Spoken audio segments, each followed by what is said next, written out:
I'm 70 now. My name is Margaret, but back then, everyone called me Maggie. There's a story I've carried with me my entire life. A story about love, silence, and a letter that was never read. It was 1965. I was 20. A shy girl who expressed herself not through words, but through writing. And all my feelings were for my best friend, James.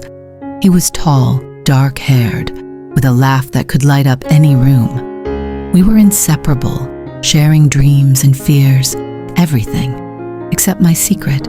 I loved him. At night, when the world was still, I would write, "James, I love you. I've loved you for as long as I can remember." But I never sent those letters. They stayed in a drawer, hidden away, along with my fear.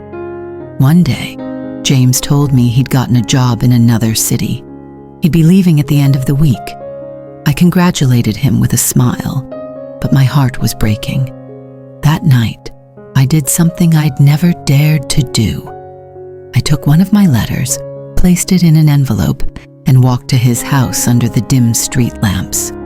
My hand shook as I slipped it into his mailbox. At least now, he'll know, I thought. But just days later, the phone rang. James had been in a car accident. He didn't survive.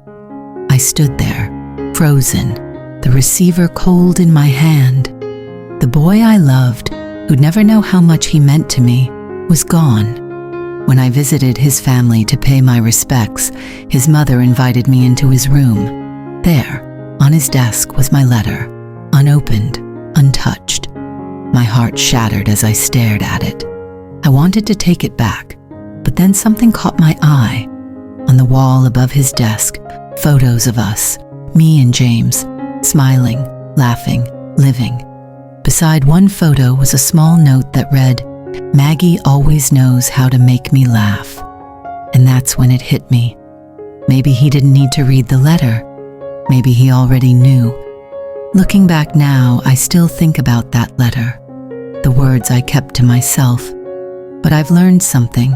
Some stories don't need an ending, and some loves stay with you forever, even if they remain unspoken.